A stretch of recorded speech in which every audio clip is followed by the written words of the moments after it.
इसका मतलब ये हुआ कि आज मैं हूँ या कोई भी है किसी दरबार पे जाता है, किसी कब्र वाले के पास जाता है, तो वो फिर ओपनली ये उसे कह सकता है कि ए कब्र वाले मेरे गुनाह माफ फरमा दे, ए कब्र वाले मेरी बिगड़ी बना दे, ए कब्र वाले मेरी जिंदगी सवार दे। और जिनको अकल तस्लीम नहीं करती, कब्र से जाके इस तरह की उम्मीद लगा के मांगेंगे तो फर्क किधर आ जाएगा। जैसे हमारे से पहले जो उम्मतें थी वो भी बुतों से मांगती थी, जरूरत उनकी भी पूरी होती थी। अभी हिंदू में वो बुत से मांगते, जरूरत उनकी भी पूरी होती है, ठीक है, वो भी मानते खुदा एक को ही है, लेकिन वो कहते हैं कि जी हमारे आगे से उन्होंने अल्लाह ताला ने भगवान ने आगे बंदे बनाए हुए हैं। तो फर्क फिर किधर आ जाएगा, क्योंकि ये तौहीद कंप्रोमाइज नहीं हो जाएगी। मैंने पढ़ा तो नहीं है बुक में, लेकिन कुछ रेफरेंसेस से मैंने सुना है कि एक तो उनकी जो किताब थी बुनियतुत तालिबीन, उन्होंने उसमें हनफी फिरके को जहन्नमी फिरका करार दिया। दूसरा कि वो पूरी जिंदगी खुद रफ़ा दैन से नमाज पढ़ते आए हैं। इमाम अबू हनीफा पैदा हुए 80 हिजरी में, फौत हुए 150 हिजरी में। 22 सहाबा इकराम को अबू हनीफा ने नमाज पढ़ते देखा है। नबी पाक के 22 सहाबा इकराम को नमाज पढ़ते हुए देखा। जिन्होंने नबी पाक से नमाज सीखी है इमाम अबू हनीफा ने उनसे नमाज सीखी है।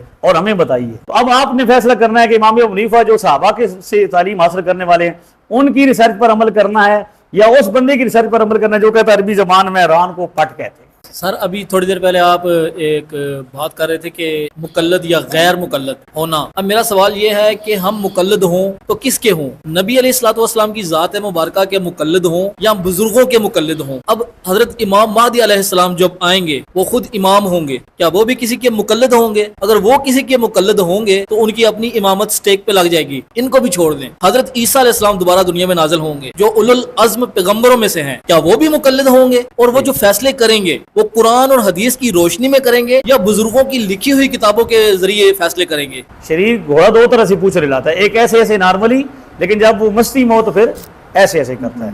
वो मैंने मिर्जा साहब को क्लिप में कहा है कि अगर आपने देखना है वो घोड़ा बेकासा भी थे, घोड़े थे बासा भी, ये ढाई नहीं करता, ठीक है ना जी। आधे ना कोई घोड़ा के अनफियों का घोड़ा करता होगा, मैंने कहा घोड़ा अनफी नहीं है, घोड़ा गैर मुकल्लद है। उर्दू में आसानी रहेगी, उसमें यह है कि सुनने वालों को भी उसके लिए ज़्यादातर लोग पंजाबी नहीं जानते, सिर्फ पंजाब वाले, तो ज़्यादा लोगों को फ़ायदा हो जाएगा। तो उस दिन जो है अल्हम्दुलिल्लाह हमारी जो है वो गुफ्तगू तवस्सुल सिमाए मौता यानी मुर्दों का सुनना वगैरह इन पर और अल्लाह के सिवा बाकी अम्बिया औलिया सालिहीन से मदद के वाले से थी। तो चूँकि उस दिन वक्त बहुत मुख्तसर था, मगरिब और इशा के दरमियान ही वो सारा मामला हुआ है, तो उससे अल्हम्दुलिल्लाह आपकी तसल्ली और तशफ़ी हुई काफ़ी। तो मैंने आपसे अर्ज़ किया था अगली नशिस्त हम रख लेंगे, तो उसमें आप यहाँ हमारे मरकज़ इल्म और इरफ़ान में तशरीफ़ लें। तो आप तशरीफ़ लाए, आपको खुशामदीद कहते हैं और आपको मैं शुक्रिया अदा करता हूँ। तो अब ये है कि जो सवालात आपके मज़ीद हैं, आज हम ये चाहते हैं कि आप सारी जितनी भी कन्फ्यूज़न है हम उनको दूर कर लें। हमारे पास वक्त भी काफ़ी है और ये ईद का मौका है, खुशी का मौका है, तो हम ये चाहते हैं कि हमारे लिए ये तसल्ली हो जाए कि हमें हक़ तक रसाई के लिए, और इसमें हम आपको हल्फिया ये कहते हैं कि हमारा मकसद अपने आप को दिखाना या अपने आप को नुमायाँ करना या माज फ़िरका परस्ती नहीं है, सिर्फ़ और सिर्फ हक़ तक रसाई है। आपकी भी ये नीयत होनी चाहिए। मैं आपको ये हदीस शरीफ का ये है, हमारा ये दौरा हदीस का कमरा है, यहाँ पे हदीस शरीफ पढ़ाई जाती है।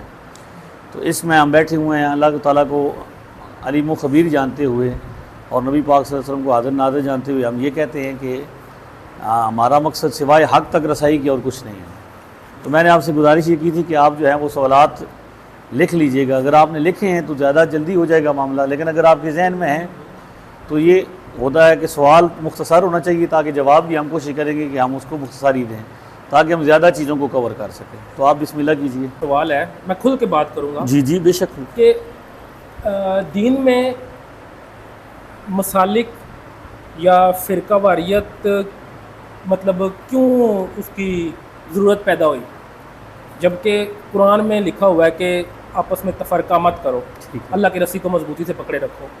तो ये अभी इतने मतलब मसालिक जो आ गए हैं, ठीक है, मतलब अहले सुन्नत, उसके बाद अहले हदीस या देवबंदी भी अपने आप को अहले सुन्नत ही मतलब कहलाते हैं, लेकिन आगे आके वो तब्दील हो गए हैं। ठीक है। इसी तरह और बहुत सारे जो हैं वो मंजर आम पे आ गए हैं। और वैसे तो देखा जाए तो कुछ ऐसे उलमा हैं कि जो अपनी तकरीर में एक दूसरे को काफिर तक भी कह देते हैं। तो इसके बारे में आप कुछ थोड़ा सा रोशनी फरमा। सबसे पहले आपका जो सवाल है वो है फ़िरका वरीयत के हवाले से कि फ़िरका वरीयत जो है वो क्यों हुई इस्लाम में। तो उस हवाले से गुजारिश ये है कि भाई मुसलमान जो है ना, वो जो असल मुसलमान हैं, जो कदीम मुसलमान हैं, वो हैं कसीर मुसलमान। यानी शुरू से जो मुसलमानों का जो अकायद और नज़रियात आ रहे हैं वो हैं शुरू से मुसलमानों की। यानी आपने बिल्कुल दुरुस्त कहा है कि ये फ़िरका वरीयत क्यों की गई है। अल्लाह ताला ने जब हुक्म दिया वातसिमू बिहब्लिल्लाहि जमीअन वला तफर्रकू, अल्लाह ताला की रस्सी को मजबूती से पकड़ लो और फ़िरका फ़िरका ग्रोह ग्रोह ना बन जाओ। मेरा आपसे सवाल है कि आज से पहले आप 10 साल पीछे जाएँ, 20 साल पीछे जाएँ, जितना आप पीछे जाते जाएंगे फ़िरके कम होंगे। ऐसा ही है, जितने हिस्ट्री को आप रिपीट करेंगे, पीछे जाएंगे, रिवर्स जाएंगे, तो आपको पता चलेगा कि यार 10 साल पहले यानी 16 साल पहले छोटे मिर्ज़ा साहब का वजूद नहीं था। जेलम के अंदर वो पैदा हुए तो 2008 में उन्होंने क्या किया, एक फ़िरके की या एक फ़िरके की बुनियाद रखी जिसका नाम है इल्मी किताबी। ठीक है, तो 8 साल पहले इनका वजूद नहीं था। आप थोड़ा सा और पीछे जाएं तो आपको पता चलेगा कि 10, 20, 30 साल पहले ये जो अहले हदीस कहलाते हैं या गैर मुक़ल्लिद कहलाते हैं ये नहीं थे। उससे आप थोड़ा 100 साल पीछे और जाएंगे तो आपको पता चलेगा कि ये देवबंदी हज़रात जो कहलाते हैं ये भी नहीं थे। यानी किसी न किसी कोई ना कोई हिस्ट्री है कि उनका स्टार्ट कहाँ से हुआ। इसी तरह आप इन सब का बायोडाटा निकालें। जो बंदा कह रहा है कि मैं आज इल्मी किताबी हूँ, मुस्लिम हूँ, यानी छोटे मिर्ज़ा साहब का साथी है, तो वो पहले क्या होगा, यानी उसकी बुनियाद देखेंगे वो पहले किस नज़रिए, किस अकीदे पर था। जो बंदा कहता है कि मैं देवबंदी हूँ, उससे पूछें कि वो खुद या उसके वालिद या उसके दादा, यानी पीछे चले जाएंगे ना तो हिस्ट्री होगी ना एक बंदे की, तो दादा तक जा सकेगा, कोई बाप तक जा सकेगा, कोई परदादा तक जा सकेगा। जो लोग कहते हैं कि हम शिया हैं, आप उनकी हिस्ट्री उठा लें। हमारे गाँव के गाँव जो कन्वर्ट हुए, आप जिस इलाके में रहते हैं वहाँ भी जो लोग शिया हुए हैं, आप उनकी अगर हिस्ट्री निकालेंगे तो उनके बाप दादा क्या थे, तो वो अहले सुन्नत व जमात थे। यानी मुसलमानों की कसीर तादाद आज भी क्या है, अहले सुन्नत जमात है। और माजी में भी सबसे ज़्यादा जो तादाद मुसलमानों की रही है, जिस नज़रियात पर वो रहे, यानी अहले सुन्नत जमात से मुराद क्या है, यहाँ पे उनको बरेलवी कहा जाता है, तो वो ऐसे कहा जाता है कि देवबंदियों से अलग करने के लिए, क्योंकि 1911 में ये इख्तलाफ पैदा हुआ था। तो उस इख्तलाफ में फिर जो लोग आला हज़रत अज़ीमुल बरकत इमाम रज़ा ख़ान बरेलवी को जिन्होंने सपोर्ट किया, तो वो बरेलवी कहलवाए। लेकिन इसका ये मतलब नहीं कि उन्होंने कोई नया फ़िरका दिया था। वो ये था कि इस ख़ास इख्तलाफ में, ख़ास जो मसला है उसमें आप किस तरफ हैं। ठीक है, तो बंदा बुनियादी तौर पर क्या निकलेगा। अब छोटे मिर्ज़ा साहब को आप पूछेंगे कि आप पहले क्या थे, वो कहेंगे मैं पहले बरेलवी था। डॉक्टर इसरार से आप पूछेंगे, वो कहेगा मैं पहले बरेलवी था, अहले सुन्नत व जमात था। अब जिस बंदे को शिया से पूछेंगे वो पहले कहेगा कि हमारा दादा परदादा पीछे कोई ना कोई ये निकलेंगे, यानी मज़ारात पे जाने वाले, नबी पाक सल्लल्लाहु अलैहि वसल्लम को मीलाद मनाने वाले, औलिया कराम से मोहब्बत करने वाले, तवस्सुल करने वाले, ठीक है जी, पीरी फ़कीरी बैत वगैरह, यानी सिलसिल में जो करने वाले, ये सारा मुसलमानों का सिलसिला। इस वक्त भी आप रूस चले जाएँ, आप शाम चले जाएँ, फ़लस्तीन चले जाएँ, आप ईरान जाएँ, आप इराक़ जाएँ, आप अरब जाएँ, अजम जाएँ, आप जिस इलाके में जाएंगे, हिंदुस्तान जाएँ, बांग्लादेश जाएँ, आपको मज़ारात भी नज़र आएंगे और उनके साथ मोहब्बत करने वाले वाबस्ता लोग भी नज़र आएंगे। उसकी बुनियादी वजह यह है कि मुसलमानों की कसीर तादाद। आप कहेंगे कि भाई अब भी देखें ना जी, तो जो लोग मुसलमान हैं कसीर तादाद, यानी अगर आप कहेंगे कि मुसलमानों की कसीर तादाद कौन सी है, तो आप भी बग़ैर किसी क्या कहते हैं लिकी लपटी के या बग़ैर कोई आपने तरद्दुद किए बता देना है कि आप यहाँ पे रहते हैं तो यहाँ पे सबसे ज़्यादा मस्जिदें और सबसे ज़्यादा नमाजी किन के हैं। है ना, रफ़ुल यदैन करने वाले कितने बंदे होते हैं एक मस्जिद में, और ना करने वाले अगर आप रेशो निकालेंगे तो वो कसीर तादाद में ज़्यादा निकलेंगे। यानी ना करने वाले ज़्यादा हैं, करने वाले, और करने वाले की भी हिस्ट्री पूछेंगे तो किसी को 1 साल हो चुका होगा, किसी को 2 साल होंगे, किसी को 10 दिन हो चुके होंगे, या किसी के वाले साहब ने शुरू किया होगा, या बहुत ज़्यादा पुराना कोई निकाले तो वो क्या कहेगा कि दादाजी ने शुरू किया था। पीछे कोई बंदा रिकॉर्ड आप निकालेंगे तो हम निकलेंगे। तो इसका मतलब ये हुआ कि बुनियादी तौर पर मुसलमान एक थे और एक ही नज़रियात थे। फ़िरका उन लोगों ने बनाया जमात, इसलिए हम तो फ़िरका तो नहीं कहते, हम क्या कहते हैं, जमात। हम क्या कहते हैं अपने आप को, अहले सुन्नत व जमात। जमात होती है बहुत बड़ी, आप दाएँ जाएँ, बाएँ जाएँ, शिमाल की तरफ, जनूब जाएँ, मशरिक़ जाएँ, मगरब जाएँ, आपको यही निकलेगी। तो अब मैं आपको उस पर हदीस शरीफ सुनाता हूँ कि फ़िरका जो बनाता है वो क्यों बनाता है और वो मजम्मत किसकी की है। इब्न माजा शरीफ है और हदीस नंबर है 3950।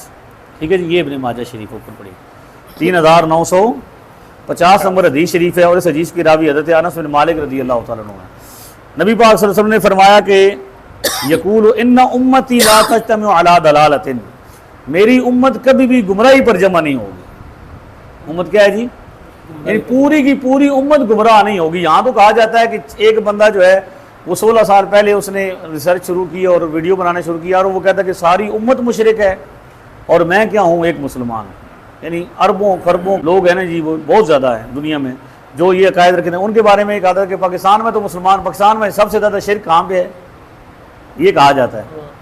तो नबी पाक फरमा रहे हैं शिर्क गुमराही है कि नहीं है? बेशक बेशक। और नबी पाक गारंटी दे रहे हैं कि इन्ना उम्मती ला तज्तमिउ अला दलालतिन, मेरी उम्मत कभी भी गुमराही पर जमा नहीं होगी। बुखारी शरीफ में 2 मकामात पर रिवायत मौजूद है कि हुजूर अलैहि सल्लम ने फरमाया कि मेरी उम्मत, मेरे बाद तुम शिरक नहीं करोगे। यहाँ पे इसमें देखें ना, इस किताब में होगा शिरक की नफ़ी, आपको हवाला भी मिल जाता है। ठीक है, हुजूर अलैहि सल्लम ने गारंटी दी कि तुम मेरे बाद क्या करोगे, शिरक।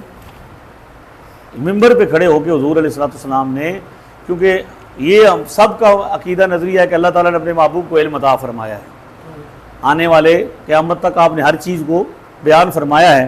तो हुजूर ने क्या गारंटी दी कि मेरी उम्मत कभी भी शिरक नहीं करेगी। और यहाँ भी फरमा रहे हैं कि मेरी उम्मत कभी गुमराही पर जमा नहीं होगी।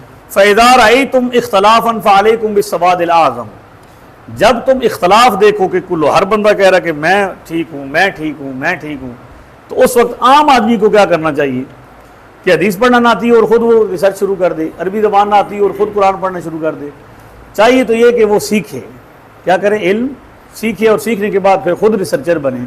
और अगर ख़ुद नहीं सीख सकता तो फिर क्या करे, फ़अलैकुम बिस्सवादिल आज़म, मुसलमानों की सबसे बड़ी जमात को फॉलो करे।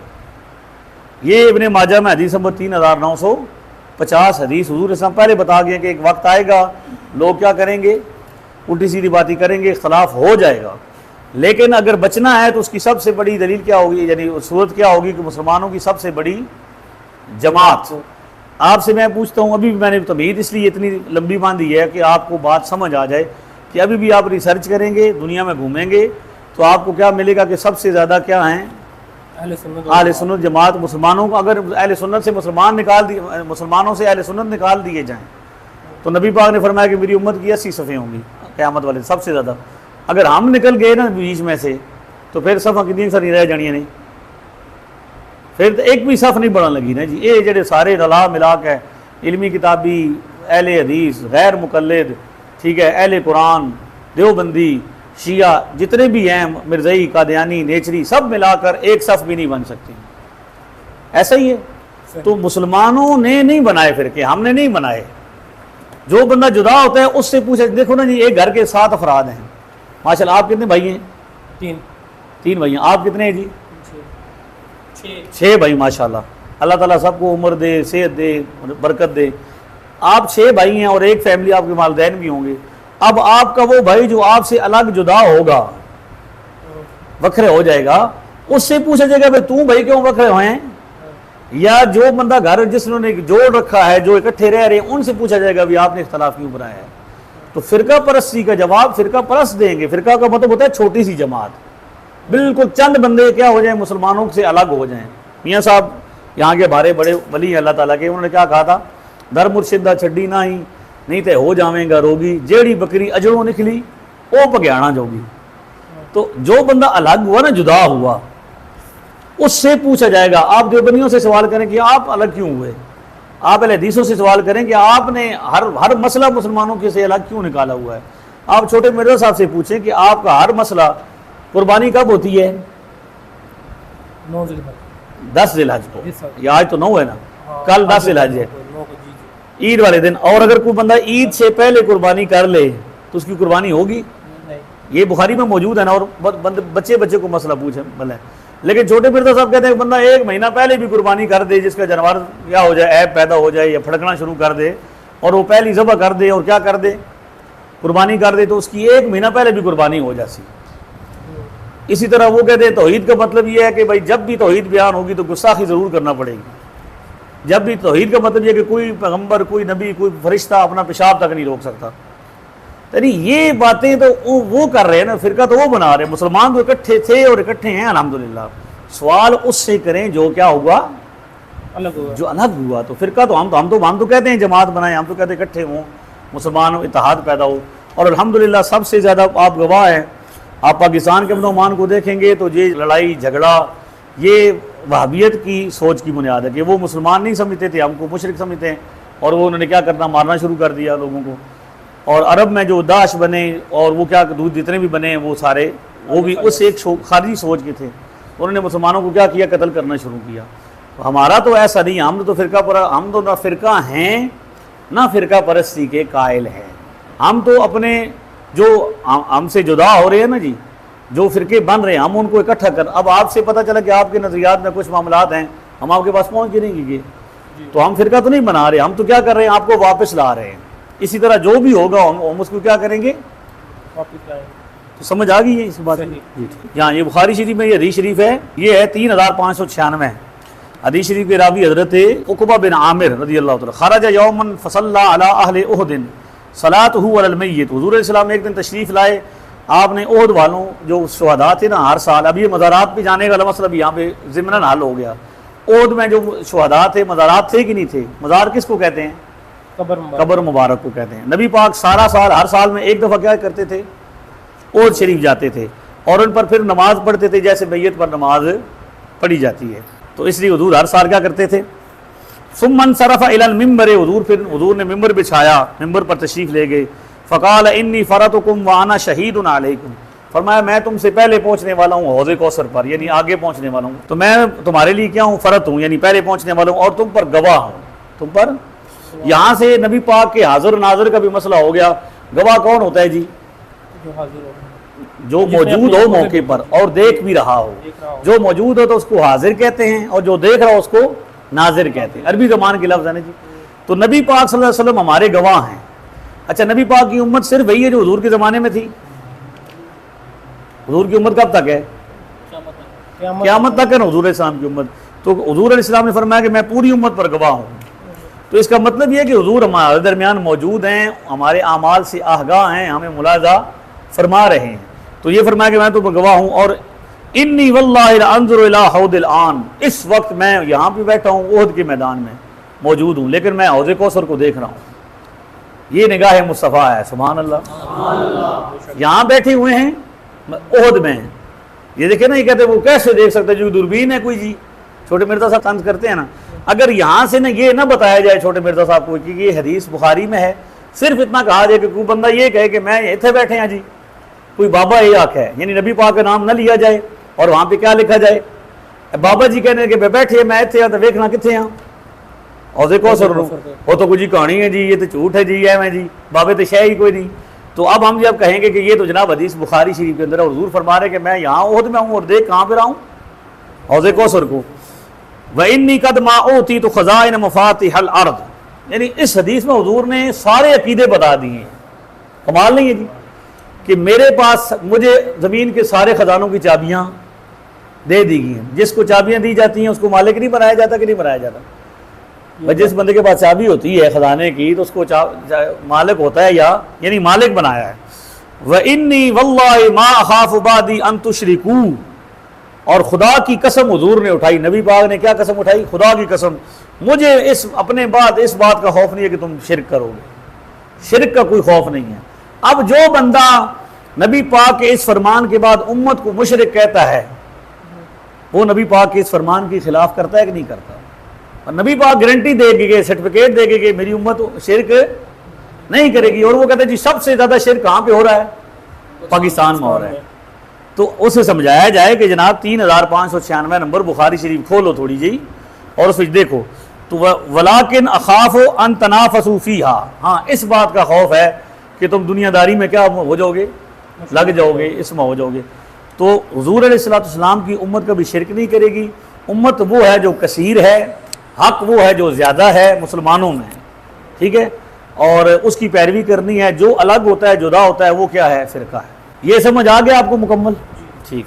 अच्छा सर, अभी मेरा एक क्वेश्चन है कि अभी आप थोड़ी देर पहले ये इरशाद फरमा रहे थे कि हुज़ूर अलैहिस्सलातु वस्सलाम का फरमान अली शान है कि मुझे अपनी उम्मत से शिरक की कोई, मतलब यानी कि वो जो आप गुमराही का खौफ नहीं है, खौफ शिरक का नहीं, शिरक का खौफ नहीं है। तो इसका मतलब ये हुआ कि आज मैं हूँ या कोई भी है, किसी दरबार पे जाता है, किसी कब्र वाले के पास जाता है, तो वो फिर ओपनली ये उसे कह सकता है कि ए कब्र वाले मेरे गुनाह माफ़ फरमा दे, ए कब्र वाले मेरी बिगड़ी बना दे, ए कब्र वाले मेरी ज़िंदगी संवार दे। बस मेरा फ़िलहाल ये इतना ये क्वेश्चन है। देखिए जी, उस दिन इस पर हमने तफसीली बात की थी, वो रिकॉर्ड भी हो चुका है कि देखें औलियाए कराम के पास जाना और उनके पास जाके वहाँ पे तवस्सुल करना और क्या करना, वहाँ पे जाके उनको दरख्वास्त करना, यदि ये साबित हो चुका है ना कि उसके लिए दोबारा हदीस निकालने की जरूरत तो कोई ना कि कब्र वाले सुनते हैं। उस दिन साबित हो चुका है ना बुखारी शरीफ से कि कब्र वाले जूतों की आवाज़ तक भी सुनते हैं और अल्लाह के वली अल्लाह की अता से सुनते हैं, अल्लाह उनके कान बन जाता है, उनकी आंखें बन, ये साबित हो चुका है ना। तो जब ये साबित हो चुका है कि वो सुन सकते हैं, मैं आपको कहूँ जनाब माजिद साहब मुझे पानी पिलाइए, तो आप मुझे पानी पिला सकते हैं ना, तो मुझे पानी देंगे, तो ये आपने मेरी हेल्प की है कि नहीं की है। तो मैं अब यहाँ से कहूँगा अल्लाह या अल्लाह मैंने पानी पिला, या ये कहूँगा कि आप माजिद साहब, लेकिन मेरा अकीदा और नज़रिया ये है कि माजिद साहब को ये कुव्वत ताकत अल्लाह ने अता की है, तो माजिद साहब अल्लाह ताला की अदा करदा ताकत से, हमारा तो अकीदा ये नज़रिया है कि खुदा ना चाहे ना तो एक ज़र्रा भी अपनी जगह से हरकत नहीं कर सकता। खुदा की मर्ज़ी के बगैर, अल्लाह की मर्ज़ी के बगैर एक ज़र्रा भी अपनी जगह से हरकत चाहे जाए कि कोई किसी की मदद करे। लिहाजा मसला ये है कि उस कंसेप्ट को समझने की ज़रूरत है कि आप अल्लाह के वली को और अल्लाह के वली को जुदा करके सोचते हैं। हम ये देखते हैं कि मखलूक किसकी है, किसने पैदा की है, ताकत किसने दी है। लिहाजा मैं आपसे कहूँ कि आप मेरी मदद करें, दाता साहब से कहूँ मेरी मदद करें, हज़रत मुफ्ती साहब से कहूँ कि मेरी मदद करें, सरदार साहब से कहूँ मेरी मदद करें, तो ये असल में अल्लाह की अता से ही मेरी मदद कर रहे हैं। तो इनकी मदद खुदा से जुदा नहीं है। बिगड़ी बनाने का मतलब ये है कि हम आपसे कहते हैं कि हमारा ये मसला है, हमारा आप हल कर दें, तो जो मुतलका मसला होगा वो बयान करेंगे, या उससे मुतलका जितनी हमारी परेशानियाँ हम कहेंगे कि हज़रत जी आप अल्लाह ताला के नेक बंदे हैं, हम आपके पास हाजिर हुए हैं, तो आप हमारी मदद कीजिए, हमारी बिगड़ी बना दीजिए। मतलब ये कि आप हमारी रब की बारगाह में सिफारिश कीजिए। दुआ भी तो मदद है कि नहीं है।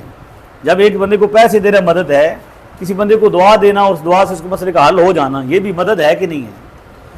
तो क़यामत वाले वो बुखारी शरीफ से मैंने दिखाया ना आपको कि उस बंदे को वो अल्लाह ताला के वली जाएंगे जहन्नम में, और जिसके दिल में नहीं, पहले है दिरहम के बराबर, दिरहम के बराबर ईमान होगा उसको भी निकालेंगे, फिर जिसके दिल में निस्फ दीनार के बराबर होगा ईमान उसको भी निकालेंगे, और तीसरी बार जब जाएंगे तो ज़र्रा बराबर ईमान भी। तो अल्लाह ताला के वलियों से कुछ मख्फी नहीं है अल्लाह की अता से, ठीक है। तो लिहाजा कब्र पे जाके सजदा करना ये हराम है। हम इसको भी क्या कहते हैं, हराम कहते हैं। तवाफ़ करने को भी हराम समझते हैं। और ये जो कब्र पे सजदा हलाल समझता है, कब्र पे औरतों और मर्दों को इकट्ठा मिलना जायज़ करार देता है, कब्र पे चरसे पीना, शराबे पीना, भंगे पीना, नाचना, ढोल मारना, ये जो हलाल समझता है, हमारा उसके कोई ताल्लुक़ नहीं है। वो एक अलग फ़िरका है जो हज़रत मुजद्दिद साहब के ज़माने में भी था, आल हज़रत के ज़माने में भी था, गौस पाक के ज़माने में भी था। वो आल सुन्नत लोग नहीं हैं, वो क्या हैं, अलग एक नज़रिया और फ़िरका है, उनके साथ हमारा कोई ताल्लुक़ नहीं है। और हम हमारी किताब में और हमारा सारा मौजूद है कि हम अब हमारा जितने हम यहाँ पे अक्सर लोग बैठे हुए हैं, हमारा जो बैत का सिलसिला है वो खानका सुल्तानिया जेलम से, कालदेव शरीफ है यहाँ जेलम से आगे, तो वहाँ पे आप चले जाएँ, तशरीफ़ ले जाएँ, आपको वहाँ पे शरीयत नज़र आएगी, उलमा नज़र आएंगे, सबज चोले पहने हुए मलंग नाचते नज़र नहीं आएंगे, औरतों मर्दों का इख्तलात नज़र नहीं आएगा, वहाँ पे आप ढोल ढमके नज़र नहीं आएंगे, कोई खिलाफ शरअ काम नज़र नहीं आएगा। बस शेख के पास जाते हैं, उनके कहते हैं हुजूर दुआ कर दें, वो हमारी दुआ कर देते हैं, वापस आ जाते हैं। तो ये कॉन्सेप्ट है असल। इसलिए शिरक जो है ना, जब इसीलिए तो हुजूर ने नफ़ी फरमाई कि मुसलमान कभी शिरक नहीं कर सकता। इसी से मिलता जुलता अल्लामा साहब एक सवाल है मेरा, इसी को मतलब आगे कंटिन्यू करते हैं कि एक चीज़ तो हम लोग अपने जो हैं सबसे बड़े जिनको वली अल्लाह बोलते हैं, शेख अब्दुल कादिर जिलानी रहमतुल्लाह अलैह है, तो सुना गया है कि हम लोग तो उनको फॉलो करते हैं, अपने पीर मानते हैं। पहली बात तो वो भी सुनने में आया कि वो रफ़ा दैन के साथ नमाज़ पढ़ते थे, ठीक है। दूसरा, उनके बारे में हमारे मसलक में बहुत ज़्यादा मतलब चीज़ें हैं कि नाउज़ुबिल्लाह उनकी शान को कभी कभी अल्लाह के बराबर ले जाते हैं। मैंने कितनी वीडियोज़ अपने उनकी देखी हैं। एक जगह तो एक मौलवी साहब फरमा रहे थे कि नाउज़ुबिल्लाह खुदा की सारी खुदाई शेख अब्दुल कादिर जिलानी के सामने रूई के राई के पहाड़ के बराबर है। मतलब इस तरह के अल्फाज जिनको अकल तस्लीम नहीं करती। ये चीज़। और दूसरी चीज़ कि हम जब किसी कब्र से जाके इस तरह की उम्मीद लगा के मांगेंगे तो फ़र्क किधर आ जाएगा। जैसे हमारे से पहले जो उम्मतें थी वो भी बुतों से पूजती थी, बुतों से मांगती थी, ज़रूरत तो उनकी भी पूरी होती थी। अभी हिंदू में वो बुत से मांगते, ज़रूरत उनकी भी पूरी होती है, ठीक है, वो भी मानते खुदा एक को ही है, लेकिन वो कहते हैं कि जी हमारे आगे से उन्होंने अल्लाह ताला ने भगवान ने आगे बंदे बनाए हुए हैं। तो फ़र्क फिर किधर आ जाएगा, क्योंकि ये तौहीद कंप्रोमाइज़ नहीं हो जाएगी। दो चीज़ें आपकी, दो चीज़ें होंगी ना। जी जी। पहले तो रफ़ीदैन वाला मसला अलग है, पहले उसे हल कर लें या पहले इसको कर लें। अब मेरे ख्याल में ये दूसरा जो हिस्सा है, क्योंकि इसी से मुंसलिक है हमारी जो बात हो चुकी, पहले इसको कर लेते हैं फिर रफ़ीदैन पे चले जाएंगे। जी जी। तो मैंने पहले भी आपसे ये गुजारिश की है कि भाई जब आप इस चीज़ को बुतों के साथ मिलाते हैं ना, मैं आपको एक फ़र्क बताता हूँ। नबी करीम अलैहिस्सलाम ओहद तशरीफ़ लेके जाते थे, अभी बुखारी से साबित हुआ जी। और उस वक्त मुशरिकीन मक्का भी बुतों के पास हुजूर के ज़माने में जाते थे ना। हुजूर के ज़माने में बुत मौजूद थे, लोग मुशरिकीन अपनी इबादत करते थे। अच्छा, इसी तरह यहूदियों की कब्रें भी थी, ईसाइयों की भी थी, तो मुख्तलिफ़ लोगों की थी, तो वो भी कब्रों पे जाते थे अपनी पे। तो अब फ़र्क कैसे होगा कि भाई वो भी जा रहे हैं और ये भी जा रहे हैं, कैसे फ़र्क होगा। मैं आपको हुजूर के ज़माने में ले जाता हूँ, ठीक है। शब बारात में ये हदीस के अंदर, मिशकात शरीफ के अंदर मौजूद है, दीगर किताबों के अंदर मौजूद है, हुजूर तशरीफ़ अबू दाऊद के अंदर है कि हज़रत आयशा फरमाती है हुजूर जन्नतुल बकी तशरीफ़ लेके जाते, हुजूर ओहद शरीफ तशरीफ़ लेके जाते, ऐसा ही है। तो वो सारी कब्रें थी ना, हुजूर सहाबा के मज़ारात थे जी। और हुजूर अलैहिस्सलाम का जब विसाल मुबारक हुआ तो फिर भी जब आपका रोज़ा मुबारक बना तो सहाबा कराम फिर भी आते थे, ऐसा ही है जी। तो फ़र्क कैसे होता था? देखो ना, एक पगड़ी मैंने सर पे बांधी हुई है और एक पगड़ी सिख के सर पर भी है, दाढ़ी मैंने भी, आपने भी इन्होंने रखी है, दाढ़ी सिख ने भी रखी हुई है, यहूदी ने भी रखी हुई है, ईसाई ने भी रखी हुई है, और अब तो फैशन में बन गया। तो फ़र्क कैसे होगा कि ये सर पे है, ये मुसलमान के सर पे है, और ये जो दाढ़ी है ये मुसलमान की दाढ़ी है? तो फ़र्क हो जाएगा कि नहीं हो जाएगा? हो जाएगा। जिस तरह बाकी चीज़ों का फ़र्क होता है, उनके माबद है, मस्जिदें उनकी भी हैं, यानी इबादत खाने उनकी भी हैं और मुसलमानों की भी हैं। तो कैसे फ़र्क होगा भाई यार, वो भी अल्लाह की इबादत करने के लिए माबद में जाते हैं, हमारा भी एक माबद खाना है, इसे हम मस्जिद कहते हैं, लेकिन वो क्या कहते हैं? मुसलमानों का इबादत खाना। एक हमारा मुल्क है पाकिस्तान, यहाँ पे कितने मज़हब पाए जाते हैं? हिंदू, सिख, ईसाई, यहूदी भी पाए जाते हैं, पारसी भी पाए जाते हैं, बहुत सारे मज़हब हैं। तो हर मज़हब के इबादत खाने हैं, तो फ़र्क हो जाता है कि नहीं हो जाता? हो जाता। आपको एक नुक्ता समझाता हूँ कि पाकिस्तान के आइन में मौजूद है कि ये जो मिर्ज़ई कादियानी है ये अपना नाम मुसलमान नहीं रख सकते, मुसलमानों का कोई शियार इस्तेमाल, वो जो अपनी इबादत खाना उसको मस्जिद नहीं कह सकते। तो वजह क्यों है? उनको क्यों मना किया गया? इसलिए कि उनका अकीदा मुसलमानों वाला नहीं है, उन्होंने नबी बनाया अलग झूठा, और वो इस्तेमाल कर रहे थे मुसलमानों का नाम, तो उनको रोका गया कि आप मुसलमानों का कोई भी अलामत इस्तेमाल नहीं कर सकते, ठीक है। तो जब बाकी चीज़ें, अब हर मज़हब की इबादत खाने भी मौजूद है, इबादतें मौजूद हैं, उनके मदारिस मौजूद हैं, अच्छा इंस्टीट्यूट्स मौजूद हैं, और हत्ता के वेलफेयर्स मौजूद हैं, तो फ़र्क हो जाता है कि नहीं हो जाता कि ये मुसलमान का है, ये काफिर का है, ये हिंदू का है, ये मुशरिक का है? इसी तरह मज़ार पे भी जाने का फ़र्क हो जाएगा कि वो बुत के पास जाने वाला पता है कि वो बुत के पास जा रहा है और वो उसकी इबादत कर रहा है। फ़र्क कैसे होगा कि बुत खाने में जाने वाला बुत की क्या करता है? इबादत करता है, और मज़ार पे जाने वाला मुसलमान उसको वसीला बनाता है, तवस्सुल करता है, उसकी ताज़ीम करता है, उससे मोहब्बत करता है, सजदा नहीं ना करता, सिर्फ क्या करता है? फातिहा शरीफ पढ़ता है, उसका सवाब हो जाता है, और फिर वो कहता है कि अल्लाह ये तेरा नेक बंदा है। जैसे वो सूरह निसा आयत नंबर 64 में मैंने आपको खुदा ने क्या की तालीम दी हुई है, वो हो चुका है ना सारा। तो लिहाजा ये आप जो है ना, ये तो तौहीद कोई भगवा नहीं है, यानी पानी पी लो शिरक हो गया, रोटी खा लो शिरक हो गया, लम्बे पै जाओ शिरक हो गया। कोई शिरक भगवा है जो एकदम चमुट जाता है? शिरक का मतलब यूँ समझे कि खुदा के सिवा किसी को माबूद समझना शिरक है। बाकी जितनी सिफात हैं अल्लाह ताला सुनता है और देखता है, समी बसीर है कि नहीं है? कुरान पाक में अल्लाह ताला के लिए कितनी मरतबा समी बसीर का लफ्ज़ इस्तेमाल हुआ है, और इंसान के लिए भी समी बसीर इस्तेमाल हुआ है। तो आप फ़र्क कैसे करेंगे भाई इंसान भी समी बसीर है, खुदा भी समी बसीर है? तो फ़र्क कैसे करेंगे कि अल्लाह ताला का समी बसीर होना ज़ाती है और वो किसी का मोहताज नहीं है, उसकी लिमिटेशन नहीं है, जबकि मखलूक का समी बसीर होना लिमिट है, उसकी लिमिटेशन है, उसकी हुदूद कुयूद हैं, वो आर्जी है, वो खुदा का अता करता है। तो फ़र्क हो जाता है अगर आप करें, लेकिन एक बंदा जानबूझ के ना करना चाहे ना जी, तो वो फ़र्क सारे फ़र्क हो जाते हैं। एक अब यहाँ पे हम कितने लोग बैठे हुए हैं, तो इन लोगों में हर एक का फ़र्क होता है। इलाके का फ़र्क करना चाहे तो वो भी हो जाएगा 1 मिनट में। ये कश्मीर का है, मैं चकवाल का हूँ, हज़रत कश्मीर के हैं, ये सरायलगीर के हैं, तो इलाकाई फ़र्क भी हो जाएगा, ज़बान का फ़र्क भी हो जाएगा, रंग का फ़र्क भी हो जाएगा। तो फ़र्क सारे हो जाते हैं अगर बंदा करना चाहे। ये हो गया आपका। तो मज़ार पे जाना तौहीद को कंप्रोमाइज़ नहीं करता, बल्कि तौहीद को सपोर्ट करता है। वो कैसे, आप पूछेंगे कैसे, बताइए ना कैसे। अल्लाह तबारक व तआला की ज़ात क्या कहते हैं, वो फौत हो सकती है? नहीं। उसकी कब्र हो सकती है? नहीं। तो मज़ार पे जाके तो तौहीद पता चलती है कि जिसके पास हम जा रहे हैं ये अल्लाह का बंदा है, अल्लाह नहीं है, इसकी कब्र बनी हुई है, ये फौत हुआ है। तो कंप्रोमाइज़ कैसे होगी?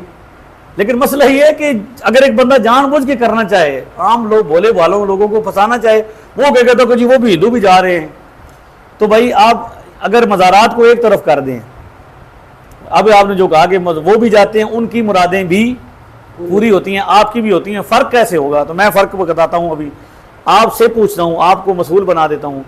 हिंदू बुद्ध की इबादत करता है, मुसलमान किसकी इबादत करता है? अल्लाह की इबादत करता है। पीरों को, फ़कीरों को, दरबारों को 1 मिनट के लिए साइड पे कर दे। तो हम दुआ मस्जिद में मांगते हैं कि नहीं मांगते? या अल्लाह दुआ को। तो अगर कोई कल को ये कहे कि भाई मुसलमान मस्जिद में जाता है, दुआ करता है, उसकी भी कबूल होती है, हिंदू जाता है मंदिर में तो वहाँ पे भी वो क्या करता है, प्रार्थना करता है, तो उसकी भी क्या होती है? कबूल होती है। तो फ़र्क कैसे होगा भी सच्चा कौन है झूठा कौन है? जैसे खुद इबादत में फ़र्क है कि हम सच्चे खुदा की इबादत करते हैं, झूठे खुदा की इबादत नहीं करते। हमारा खुदा ला शरीक है, उसका कोई शरीक, वो किसी ने उसको पैदा नहीं किया, वो किसी का बेटा नहीं, वो किसी का बाप नहीं, उसे कभी मौत नहीं आएगी। बाकी जितनी भी मखलूक है सारी क्या है? पैदा होती है, फौत होती है। ठीक है, तो उससे क्या होता है? फ़र्क हो जाता है कि ये सच है और ये झूठ है। तो जिस तरह मस्जिद की होने से मुसलमान की मस्जिद और गैर मुस्लिम की इबादत गाह में फ़र्क होता है, इसी तरह मुसलमान के मज़ार, वलीउल्लाह के मज़ार में और बुत खाने में फ़र्क हो जाएगा। ये समझ आ गया अब आपको? मेरे ख्याल में इससे ज़्यादा तो नहीं, बताइए ना, बोले साथ साथ ताकि क्लियर होता जाए। ये हो गया क्लियर? अब इस पर कोई सवाल तो नहीं ना मज़ीद कायम होगा? दूसरा, मैंने आपसे गुजारिश की है कि ये जो क्लिप्स होते हैं इन पर आप गुफ्तगू न करें। अब वो जो है ना राई के, आपने तो उर्दू भी नहीं समझी हुई, उसे जो आगे शेख अब्दुल कादिर यानी गौस पाक फरमाते कि खुदाई मेरे सामने ऐसे जैसे क्या है, राई का दाना हो सामने। तो खुदाई का क्या मतलब मुझे बताएं आप? कुल कायनात क्या है? हाँ, इंसानियत। तो अभी बुखारी शरीफ में हदीस मौजूद है कि वो अल्लाह ताला का वली किससे दे, मैं उसकी आंखें बन जाता हूँ जिनसे वो क्या करता है, देखता है।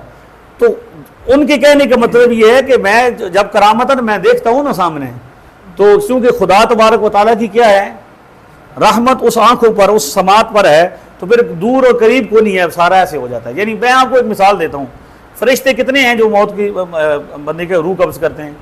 एक ही। कोई हज़ारा तो नहीं ना, कितने? एक वो है जो मलकुल मौत, नाम द के है इजराइल। दुनिया में कितने लोग फौत होते हैं इंसान एक दिन में? हज़ारों नहीं, लाखों के हिसाब से। और सिर्फ इंसान नहीं, मखलूक़ात में चिड़ियाँ मरती हैं, जानवर, कुत्ते मरते हैं, बकरियां मरती हैं, गाय, अगर करें तो करोड़ों अरबों के हिसाब से मखलूक़ात रोज़ाना क्या होती हैं, उनकी क्या होती है, रूह कब्ज़ होती है। और वो करने वाला फरिश्ता क्या है? एक। तो अब कैसे पता चलेगा भैया वो बड़ा सी स्पीड है जनाब? अगर कोई गैर मुस्लिम हो तो कहेगा तो कोई मुसलमाना कहानी बनाई हुई है। फरिश्ता एक है और रोज़ाना करोड़ों के हिसाब नाल, अरबां के हिसाब नाल जाना निकलियां, वो किन कट लेंदा है? उसके सामने क्या है, वो सारी चीज़ अल्लाह ताला ने क्या कर दिया है, समेट दिया है। तो अल्लाह ताला इस पर कादिर है कि नहीं है कि वो अपने बंदे के सामने मखलूक को क्या कर दे, समेट दे, फासले समेट दे, दूरियां ख़त्म कर दे। तो ये लाशऊर की बात है, ला ये शुरून है, समझ आ गई? तो इसको अब एक तो क्लिप नहीं, क्लिप को क्योंकि आप अधूरा होता है वो समझ नहीं सकते आप, आपने जो समझना है उसको लिख लेना है, उसके पीछे कॉन्सेप्ट क्या है। मैंने आपको उस दिन भी गुजारिश की थी कि कॉन्सेप्ट समझें। ठीक है जी, आप पानी पिलाए ना जी, तो आप रफुल यदैन पे आ जाते हैं। मेरा दूसरा सवाल था कि हम जो है वलियों के सरदार हज़रत शेख अब्दुल कादिर जिलानी रहमतुल्लाह अलैह को मानते हैं अल्हम्दुलिल्लाह, लेकिन ये मैंने पढ़ा तो नहीं है बुक में, लेकिन कुछ रेफरेंसेस से मैंने सुना है कि एक तो उनकी जो किताब थी बुनियतुत तालिबीन, उन्होंने उसमें हनफी फ़िरके को, शायद अगर मैं गलत हूँ तो मुझे करेक्ट कर दीजिएगा, कि हनफी फ़िरके को जहन्नमी फ़िरका करार दिया।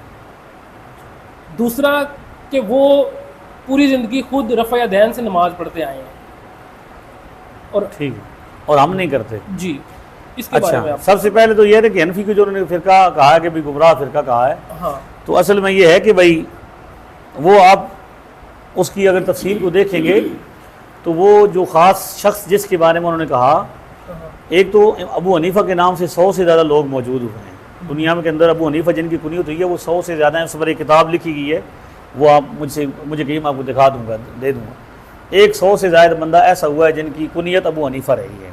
तो अबू हनीफ़ा सिर्फ इमाम आज़म अबू हनीफ़ा नहीं है, तो लिहाजा उनके बारे में इमाम हनीफ़ा नहीं कहा। इमाम आज़म की उन्होंने ख़ुद तारीफ़ की हुई है। बुनियत तालिबीन में जब उन्होंने बयान किया तो उन्होंने कहा दुनिया में 4 इमाम हैं, और पहले इमाम आज़म अबू हनीफ़ा हैं, दूसरे इमाम मालिक हैं, तीसरे इमाम शाफ़ी हैं, और चौथे इमाम अहमद बिन हंबल हैं। तो जब वो एक बंदे की तारीफ़ करें, उनको इमाम कहें, तो आगे जाके उनको गुमराह क्यों कहेंगे? ठीक है, तो एक तो ये कि वो हनफी नहीं जो हम हैं। दूसरी बात यह है कि हनफी अगर कोई हो भी जो इमाम आज़म अबू हनीफ़ा के साथ अपने आप को मंसूब करता हो, और वो क्या हो, गुमराह हो जाए और गलत हो जाए। जैसे अब छोटे मिर्ज़ा साहब पहले क्या थे? हनफी थे, और बाद में क्या हुए? अब कुछ भी नहीं रहे। अब तो मतलब है कि वो मजहबी ट्रांसजेंडर है कि उनको कोई मानने को तैयार नहीं है। तो अब बंदा कहेगा कि पहले हनफी होना चाहिए, हनफी बंदा क्या हो गया? गुमराह हो गया। तो मुस्लिम अब पाकिस्तानी सारे गलत होते हैं, ये सारे ठीक होते हैं? अच्छे भी होते हैं, बुरे भी होते हैं। कश्मीर वाले सारे अच्छे बुरे हर जगह पे हैं, हिंदुस्तान में सारे बुरे नहीं होते, कुछ अच्छे होते हैं, कुछ बुरे होते हैं। लेकिन अगर कोई बंदा एक बंदा वहाँ पे जाके बुरा काम करेगा हमारी कौम से, मुसलमानों से, या सारे मुसलमान ही बुरे नहीं होते, तो अब वहाँ पे जाके कोई कहेगा मुसलमान सारे क्या होते हैं? तो इस तरह इमाम आज़म अबू हनीफ़ा के साथ मंसूब होने वाले कुछ लोगों ने क्या किया, कुछ अकायद और नज़रियात गलत किए। तो उनमें से एक के बारे में हज़रत शेख अब्दुल कादिर जिलानी के कमेंट्स हैं कि वो क्या गुमराह है, न कि इमाम आज़म अबू हनीफ़ा की को फॉलो करने वालों में से। अच्छा, इंडिविजुअल को बोला, मतलब पूरी जमात? नहीं, पूरी जमात को तो पीछे कह गए हैं कि वो हक पर हैं। चार मज़ाहिब हैं, उन्हें तो तालिबीन देखे ना। एक तरफ मैं ये कहूँ कि सारे मुसलमान जो है ये मदरसा है सारे का सारा अच्छा है, एक तरफ इनकी मैं तारीफ़ करूँ, उस्तादों की तारीफ़ करूँ, शागिर्दों की तारीफ़ करूँ, और यहाँ से बाहर निकल कहूँ कि वो गुमराह है, तो आप कहेंगे मौलवी साहब 2 बातें करते हैं, एक तो नहीं कर रहे। तो शेख अब्दुल कादिर जिलानी शुरू में तारीफ़ करे जाएँ और आगे उन्हीं को गुमराह कहें, ये हो सकता है? तो वो एक ख़ास ग्रोह है जिनके अकायद नज़रियात गलत थे। इमाम आज़म अबू हनीफ़ा की ग्रोह को उन्होंने नहीं कहा।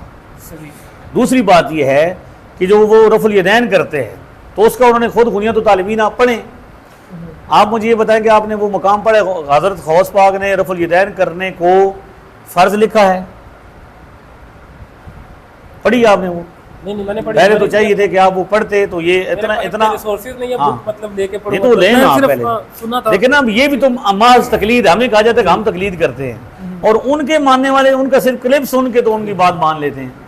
असी किताबा चाहिए फिरते हैं जनाब, किताबों का जहाँ है ये है, मारो ना कैमरा इधर, ये किताबों का जहाँ है कि नहीं है? वली तो मतलब है कि ऐसा वो सिर्फ क्या कहते हैं कंपनी की मशहूरी के लिए एक ही किताब रखी हुई है, वरना मैंने जुम्मे पे कहा था कि किताबा साढ़े को इतनी सटियाँ होती तो साह बंद हो जाना मिर्जा साहब। ठीक है जी, तो ये किताबों का जहान है। वैसे खुशतबी के लिए वैसा थोड़ा मुश्किल है ना जी। तो गुजारिश ये है कि भाई कि वो जो रफ़ुल यदैन है ना जी, हज़रत शेख अब्दुल कादिर जिलानी ने उसमें फ़र्ज़ नहीं लिखा, ना उसको सुन्नत लिखा है, ना वाजिब लिखा है। शेख अब्दुल कादिर जिलानी की किताब पढ़ें, रफ़ुल यदैन करने को उन्होंने फ़र्ज़, वाजिब, सुन्नत तक नहीं लिखा। ठीक है, और छोटे मिर्ज़ा साहब कहते हैं कि जो रफ़ुल यदैन नहीं करता वो अल्लाह और रसूलुल्लाह का दुश्मन है, उसकी नमाज नहीं होती। उस रफ़ुल यदैन करना फ़र्ज़ है, और जो रफ़ुल यदैन नहीं करता वो रसूलुल्लाह का दुश्मन है। तो ये तो हमने अभी दुश्मन दिखाने कि केड़ा केड़ा रसूलुल्लाह तो दुश्मन फिर बनेगा।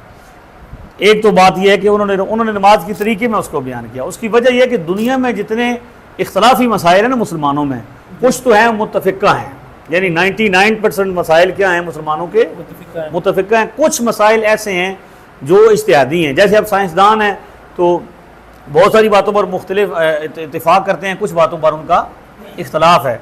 तो दुनिया में 4 ग्रोह ऐसे, 4 बंदे ऐसे हुए हैं जिन्होंने उन इख्तलाफी मसाइल में अपनी अपनी राय पेश की है, कुरान और सुन्नत की रोशनी में अपनी अपनी राय पेश की है, अपनी अपनी रिसर्च पेश की है, अपनी अपनी तहकीक पेश की है।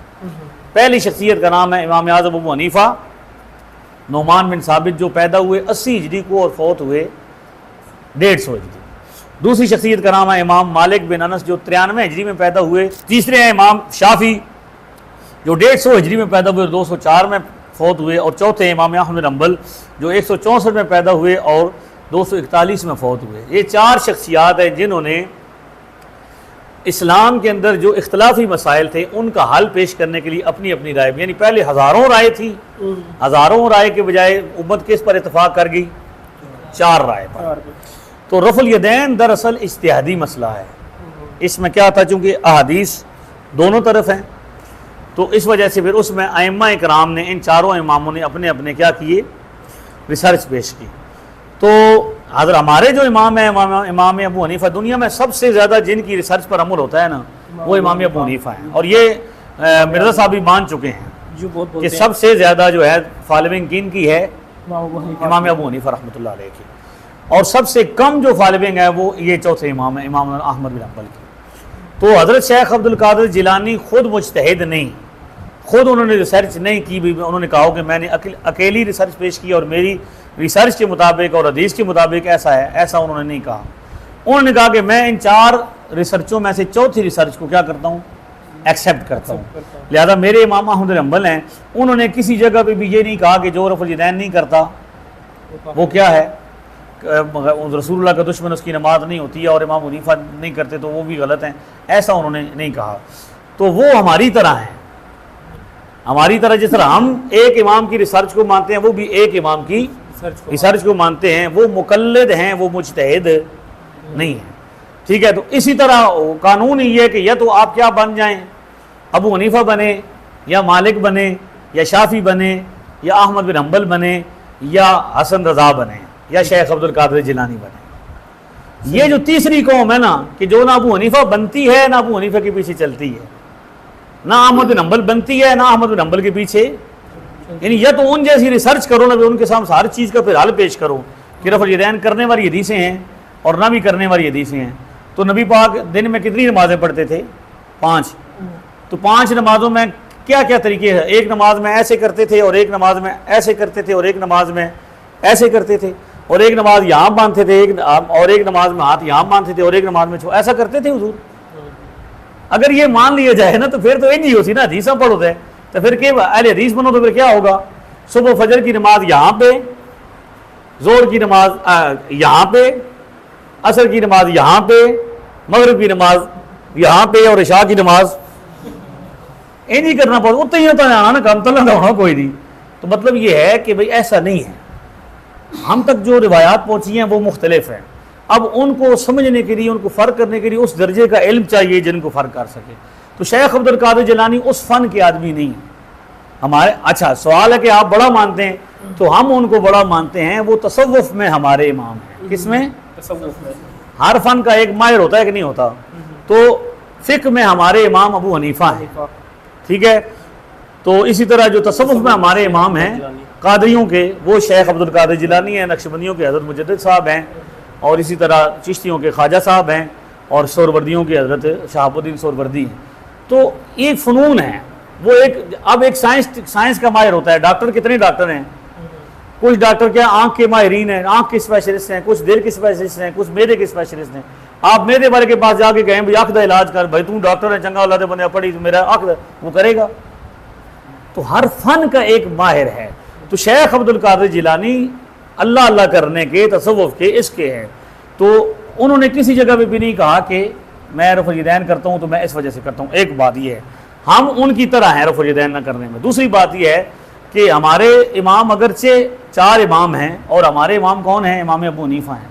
तो रफ़ुल यदैन करने वाली हदीसें भी मौजूद हैं जिसमें यह मौजूद है कि हुज़ूर ने किया, रिवायतें, और वो रिवायतें भी मौजूद हैं जिसमें नबी अलैहिस्सलाम ने रफ़ुल यदैन नहीं किया। रिवायात वो भी हैं जिनमें यह मौजूद है कि हुज़ूर ने किया है और वो भी मौजूद हैं। और दोनों किस्म की रिवायतें सियासत के अंदर मौजूद है। ये हमने उसको जमा कर दिया इस किताब में। ये हमारी किताब है मसाइल नमाज, इसमें हमने सियासत से सारे दलाइल अपने जमा कर दिए। फ़र्क कैसे होगा कि भाई करने वाले भी हैं और ना करने वाले भी हैं? फ़र्क कैसे होगा कि आप ये देखेंगे कि रफ़ुल यदैन करने की हदीस भी है, ना भी करने की रिवायतें हैं, और ये दोनों देखेंगे तो दोनों सहाबा के अक़वाल होंगे। किनके? सहाबी ही बताएगा कि हुज़ूर रफ़ुल यदैन करते थे सहाबी ही बताएगा हुजूर रफ़ यदैन नहीं करते थे। यानी ये दोनों फेल है, दोनों तरफ क्या है, अमल है। फ़र्क कैसे होगा कि भाई करना चाहिए या नहीं करना चाहिए, तरजीह कैसे होगी? तो तरजीह ऐसी होगी कि हम ये देखेंगे कि हुक्म नबी पाक का किस तरफ मौजूद है। एक होता है हुजूर का फेल अमल और एक है नबी पाक का ऑर्डर हुक्म। तो हम देखेंगे कि क्या हदीस पाक में कोई नबी पाक की हदीस मौजूद है जिसमें हुजूर अलैहिस्सलाम ने रफ़ुल यदैन करने का हुक्म दिया हो कि करो। ये बुखारी शरीफ में हदीस पाक मौजूद है ना जी। बंदे ने आके नमाज पढ़ी, आपने सुनी होगी, और उसने नमाज पढ़ी, हुजूर ने फरमाया तूने नहीं पढ़ी दोबारा पढ़। फिर दूसरी बारी आया, हुजूर फरमाया नहीं पढ़ी दोबारा पढ़। 3 मरतबा उस बंदे ने पढ़ी, हुजूर फरमाया नहीं सही पढ़ी। उसने कहा जी हुजूर मुझे सिखाएं। अब हुजूर अलैहिस्सलाम ने वहाँ पे नमाज सिखाई है, बुखारी में भी, मुस्लिम में भी, दीगर किताबों में। वहाँ पे हुजूर अलैहिस्सलाम ने रफ़ुल यदैन का जिक्र नहीं किया। ये फरमाया तकबीर तरीमा कह, फिर क्या कर, किरात कर, फिर रुकू कर, फिर सजदा कर, सारा बताया। लेकिन अगर रफ़ुल यदैन फ़र्ज होता या इतना अहम होता तो हुजूर वहाँ पे कहते थे कि फिर क्या करना तूने, रफ़ुल यदैन करना है। एक हदीस भी, अब मैं दावा कर रहा हूँ और ये दावा मैंने 2 साल से किया हुआ और अभी तक किसी ने इसका जवाब नहीं दिया और ना कोई दे सकेगा। क्यों? एक रिवायत भी पूरी हदीसों की किताबों में, ज़ख़ीरे हदीस में मौजूद नहीं है जिसमें हुजूर अलैहिस्सलाम ने रफ़ुल यदैन करने का हुक्म दिया हो। जबकि हमारे पास सुनन निसाई हदीस नंबर 1185, सुनन निसाई हदीस नंबर 1185 में मौजूद है कि सहाबा किराम कहते हैं कि हम नमाज पढ़ रहे थे, खरज अलीना रसूलुल्लाह सल्लल्लाहु अलैहि वसल्लम, हुजूर हमारे पास तशरीफ़ लाए, नहनु राफ़िउ ऐदीना फ़िस्सलाह, हम नमाज में रफ़ यदैन कर रहे थे। तो हुजूर ने देखा मा बाल हम राफ़ीना ऐदीहुम फ़िस्सलाह, ये नमाज में रफ़ यदैन करने वालों को क्या हो गया, कान्ना अज़नाबुल खैल शुम से, उनके हाथ ऐसे उठ रहे हैं जैसे शरीर घोड़े की दुम होती है। शरीर घोड़ा 2 तरह से पूछ लाता है, एक ऐसे ऐसे नॉर्मली, लेकिन जब वो मस्ती में हो तो फिर ऐसे ऐसे करता है। वो मैंने मिर्ज़ा साहब को क्लिप में कहा है कि अगर आपने देखना है वो घोड़ा बेकासा भी तो घोड़े थे बासा भी, जो ढाई नहीं करता। ठीक है नहीं जी, आधे ना कोई घोड़ा के हनफी हो, हनफियों का घोड़ा करता होगा। मैंने कहा घोड़ा हनफी नहीं है, घोड़ा गैर मुकल्लिद है या मिर्जा साहब का फॉलोवर है, था ही तो यूं ततलना करता रहना, हुजूर से कहा कि बिना कर यार। ठीक है जी, उस्कुनू फिस सलाह, नमाज में सुकून है। ये हुजूर की कौल है, हुजूर का क्या है, फरमान है, कौली हदीस है। यानी रफ़ुल यदैन मना करने पर हुजूर अलैहिस्सलाम का फरमान मौजूद है। क्या है जी, मौजूद है। लेकिन रफ़ुल यदैन करने पर हुजूर का फरमान मौजूद नहीं है। तो जो शख्स ये कहता है कि मैं रफ़ुल यदैन करना चाहता हूँ, वो एक हदीस ले आए, सियासत से ना लेकर, जहीं से भी, जहाँ से ज़ईफ़ ले आए। ये कितने बंदे यहाँ पे बैठे हुए हैं, कितने हैं, 20-25 कितने हैं, इन सारे की जिम्मेदारी मेरी, हज़रत मुफ्ती साहब की भी जिम्मेदारी मेरी, इन्हों की उस्तादां की जिम्मेदारी मेरी, सारे की। ये सारे रफ़ुल यदैन करसा जी तुहाडे नाल असीं। जे अगर एक हदीस ले आओ जिसमें हुजूर इस्लाम ने क्या हुक्म दिया हो, तुम सब रफ़ुल यदैन करो। यहाँ पे दिखाया कि सहाबा किराम ने रफ़ुल यदैन कर रहे थे, हुजूर ने मना किया। कोई ऐसी हदीस दिखाएं जिसमें हुजूर सहाबा रफ़ुल यदैन नहीं कर रहे थे और हुजूर ने फरमाया भी क्यों नहीं करते, करो ये मेरी सुन्नत है। ऐसी हदीस मिल जाए तो हम आपके साथ क्या करेंगे। इमाम अबू हनीफा पैदा हुए 80 हिजरी में, फौत हुए 150 हिजरी में। 22 सहाबा किराम को अबू हनीफा ने नमाज पढ़ते देखा है।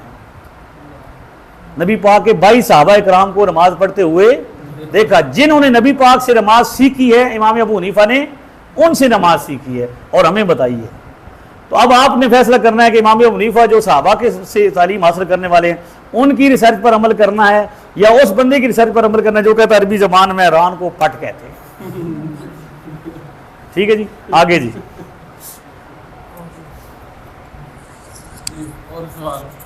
चाह भी यार कुछ नहीं है, चलो कोई गल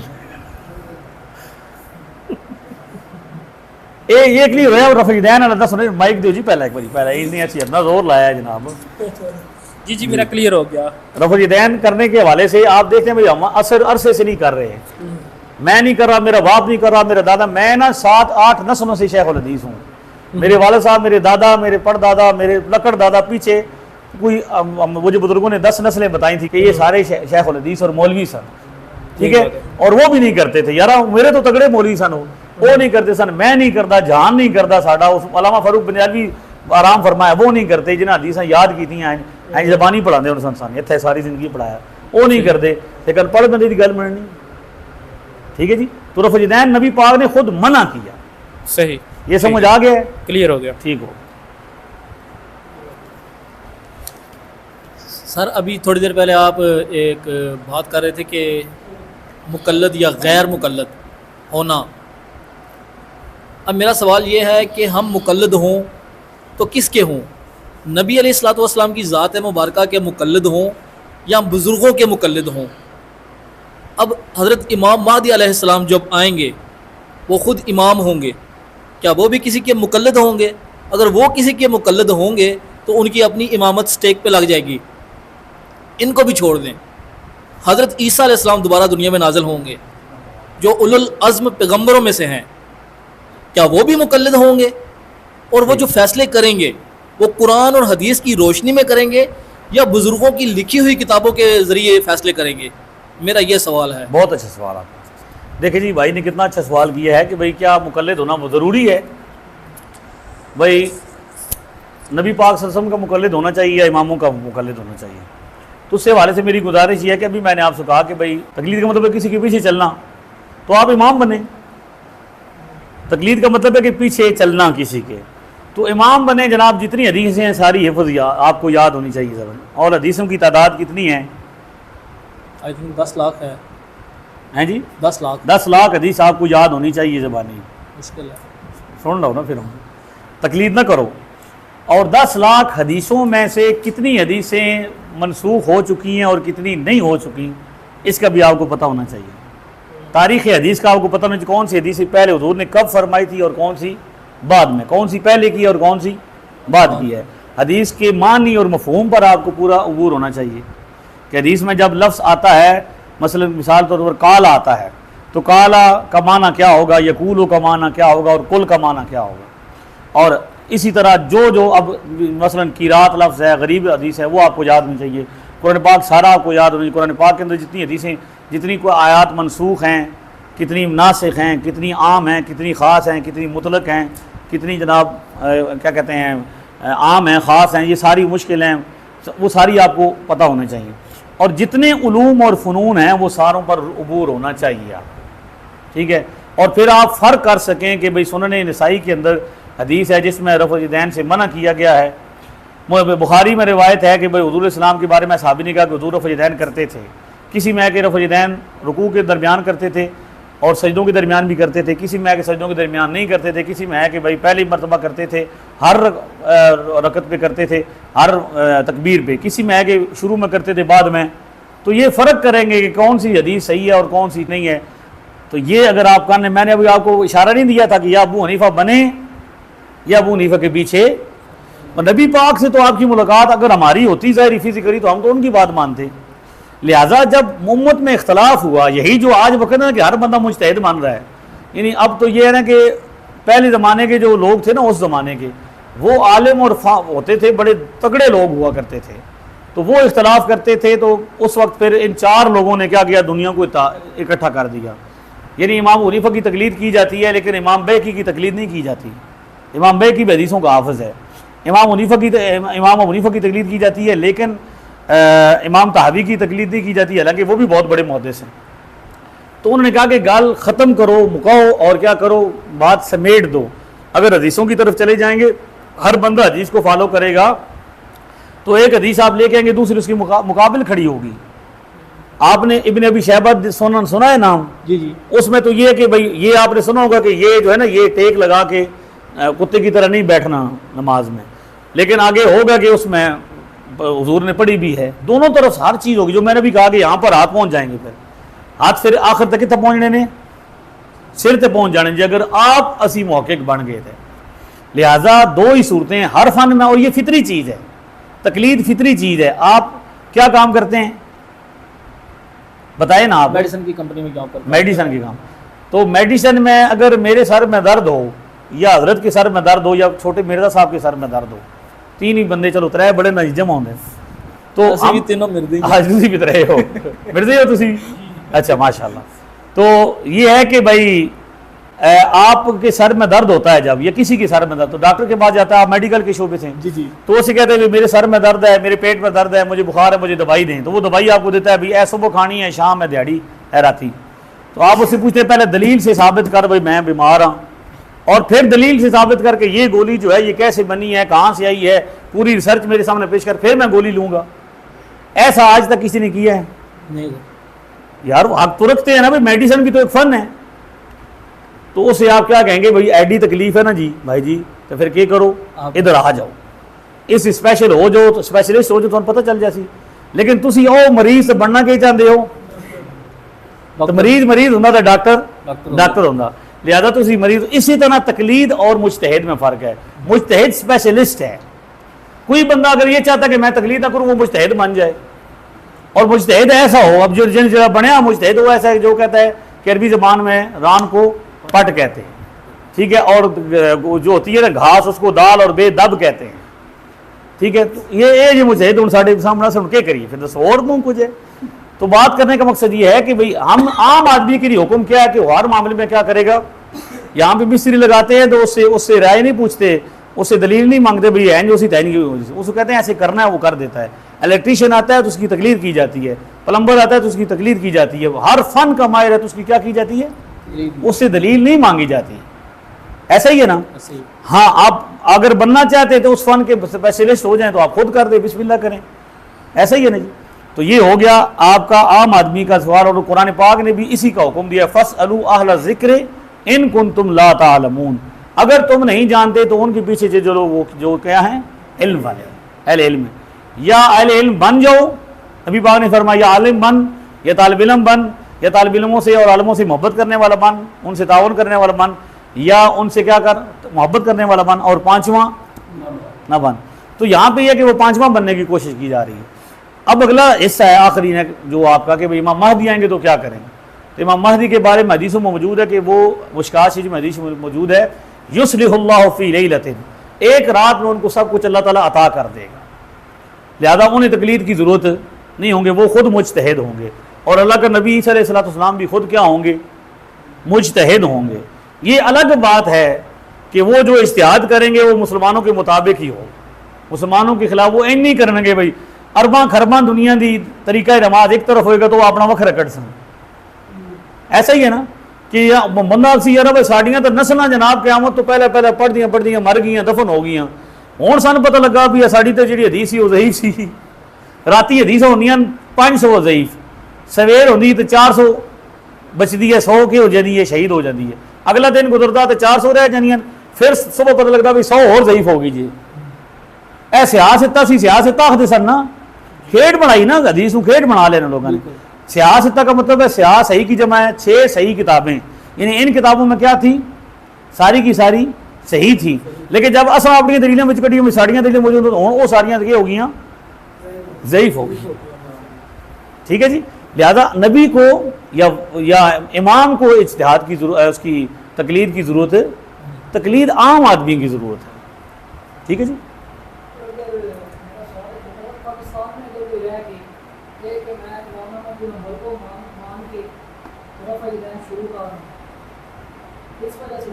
हाँ हाँ जी, भाई ने ये सवाल किया कि अगर भाई इमाम अहमद हंबल का कोई बंदा मुकल्लिद हो जाए, भी चलो मैं इमाम के पीछे चलता हूँ तो उसके हाँ रफ़ा यदैन करता हूँ, या इमाम शाफी का मुकल्लिद होता हूँ, तो उसके लिए ज़रूरी ये है कि भाई उनके मज़हब की सारी किताबें पढ़े, फिर या उसके मज़हब का इल्म हासिल करे, या उसके किसी बड़े मज़हब के किसी आलिम को फॉलो करे।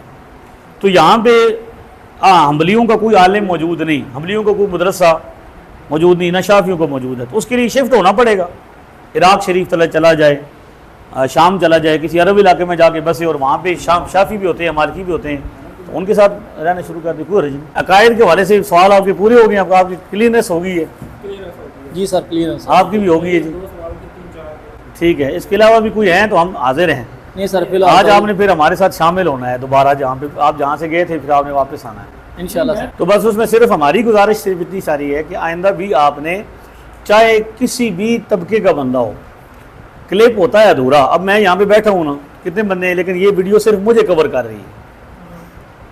वीडियो ये दिखा रही है ये एक आंख वाला है, काना जो है ये दिखा रहा है भाई मैं सिर्फ बैठा हूँ, हालांकि हकीकत क्या है कि यहाँ और दुनिया भी मौजूद है।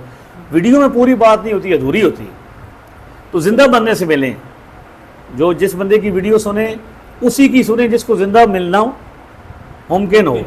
तो जो बंदा कहे कि नहीं मैंने जनानी मना की थी तो मैं मिलना नहीं किसी नाल, तो उसकी वीडियो सुनने का फ़ायदा भी। लेकिन हमें आपने बुलाया, वहाँ पे हम आ गए, यहाँ पे हमें बुलाया कि हम आ गए, तो हमें जहाँ भी कोई ज़िम्मेदार शख्स बुलाएगा तो हम जाने के लिए तैयार हैं।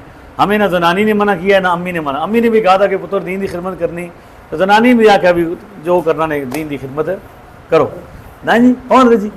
तो लिहाजा आपने ये नहीं करना, यानी मैं आप ये गुजारिश कर रहा हूँ, आपको मुखातब कर रहा हूँ, लेकिन मेरा रोए सुखन जो है वो और दोस्तों से है, जो नौजवान बच्चे हैं जिनको शौक़ है। तो अगर आपको किताबों का शौक़ है, किताबों की तहकीक का, तो हम दिखाते हैं ना जी आपको किताबें, सियासत से दिखाते हैं, सब कुछ दिखाते हैं। तो अल्लाह के फजल करम से मुसलमानों की कसीर तादाद आले सुन्नत जमात, जो कि इमाम आज़म अबू हनीफ़ा रहमतुल्लाहि ताला अलैह, हज़रत इमाम शेख अब्दुल हक मुहद्दिस देलवी रहमतुल्लाहि ताला अलैह, हज़रत इमाम रब्बानी मुजद्दिद फ़िसानी शेख अहमद सरंदी रहमतुल्लाहि अलैह, और आला हज़रत अदीमुल बरकत इमाम मोहम्मद रज़ा ख़ान रहमतुल्लाहि ताला अलैह, इन 4 बुज़ुर्गों की तशरीहात की रोशनी में हम ज़िंदगी गुजारते हैं। और ये कसीर मुसलमान हैं जो सारी दुनिया में मौजूद हैं, और अल्हम्दुलिल्लाह ताला इनके जितने अकायद और नज़रियात हैं कुरान और सुन्नत से साबित हैं। तो आइंदा भी अगर किसी को कोई एतराज़ हो, हमसे मिलना चाहे, मरकज़ी दारुल उलूम अहले सुन्नत जमात मशीन मौलाना नंबर 1 जेलम आए, मरकज़ी जामा मस्जिद खानसामा में आए। ये मरकज़ इल्म व इरफ़ान मदरसा इस्लामिया थोन सराय आलमगीर ज़िला गुजरात पाकिस्तान यहाँ पे मौजूद है। हमारे उस्तादी मुकर्रम अल्लामा उस्तादुल उलमा वल फुक़हा शेखुल हदीस व तफ़सीर रईसुल मनातिका अल्लामा मुफ्ती मोहम्मद फ़ारूक मनियाली साहब रहमतुल्लाहि ताला अलैह का ये इदारा है। तो उनके शागिर्द, उनके साहबज़ादागान यहाँ पे मौजूद हैं। ये अल्लामा मुफ्ती मोहम्मद साकिब सुल्तानी साहब हैं।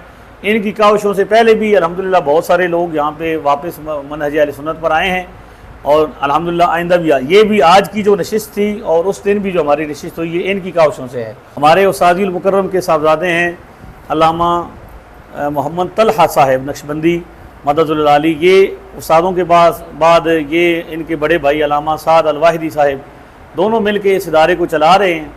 तो सराय आलमगीर हो या ज़िला गुजरात हो, और सराय आलमगीर के मुज़ाफ़ात जितने गाँव हैं, आगे पीछे दाएँ बाएँ जितने भी गाँव के बसने वाले हैं, किसी को कोई मसला हो, शरीयत का मसला हो, तो वो यहाँ पे रब्ता करेगा। यहाँ पे इंशाअल्लाह ताला आपको कुरान और सुन्नत की रोशनी में रहनुमाई की जाएगी। आपको आँखें नहीं निकाली जाएंगी, आपको ये नहीं कहा जाएगा मैं आपको कमरे से बाहर निकाल दूंगा अगर आपने सवाल किया, आपको ये नहीं कहा जाएगा कि आपने सवाल किया तो आपकी आंखें निकाल दी जाएंगी, आप यार नहीं, बिल्कुल आपसे हमने प्यार मोहब्बत से बात की है। बिल्कुल ऐसा ही है। माजिद हुसैन मेरा नाम है, सराय आलमगीर से ही। तो हमारी आज की जितनी भी नशिस्त हुई है अल्हम्दुलिल्लाह बड़े एहसन तरीके से और बड़ी अच्छी गुफ्तगू हुई है, जिसमें किसी को एक दूसरे को टॉन्ट नहीं करवाएगी। तो बस मेरा यही कहना था कि अखलाक जो है ना वो उसको मद्देनज़र रखते हुए सारे काम होने चाहिए। मिर्ज़ा इंजीनियर साहब की कुछ वीडियोस ऐसी थी स्पेशली तौर पे रफ़ा यदैन के हवाले से, तो वो हमारा मसला जो था वो भी अल्हम्दुलिल्लाह आज की नशिस्त में क्लियर हो चुका है, और तवस्सुल के हवाले से भी कुछ डाउट थे वो भी अल्हम्दुलिल्लाह आज क्लियर हो चुके हैं अल्हम्दुलिल्लाह। तो अल्लाह के फजल से नेक्स्ट भी हम जो है ना इस नशिस्त में शामिल होंगे और हक़ की तलाश में निकलेंगे इंशाल्लाह। सोशल मीडिया पे जो आप क्लिप वगैरह सुनते हैं तो एकदम से उस पर आंखें बंद करके अंधी तकलीद ना शुरू कर दिया करें। मुस्तनद उस्ताद से मिल के अपने जो मसाइल हैं ना उनके साथ डिस्कस करें और कुरान और हदीस की रोशनी में उनको हल फरमाएं। मेरा नाम इशफाक मोहम्मद असलम है। एक्चुअली मैं तकरीबन सबको ही सुनता था, मैं डिफरेंट मकातब फ़िक्र के उलमा को भी सुनता था वीडियोस में। तो मैं इस चीज़ को अच्छा समझता हूँ कि अगर फॉर एग्ज़ाम्पल किसी दूसरे उलमा को हम सुन के जो हमारे जहन में सवालात पैदा होते हैं वो हम आके किसी मुस्तनद उस्ताद से क्लियर कर लेते हैं, इससे हमारे तो इल्म में इजाफा होता है। बिल्कुल ठीक है। और अभी जैसा कि इस नशिस्त में मैंने खुल के क्वेश्चन किए हैं आपसे, कोई मुझे डर नहीं था, कोई ऐसे प्रॉब्लम नहीं थी, क्योंकि खुल के जब बंदा किसी से सवाल करता है तो फिर आगे से जवाब भी तकरीबन खुल के मिलता है और बंदे के जितने भी डाउट्स वगैरह है वो क्लियर हो जाते हैं।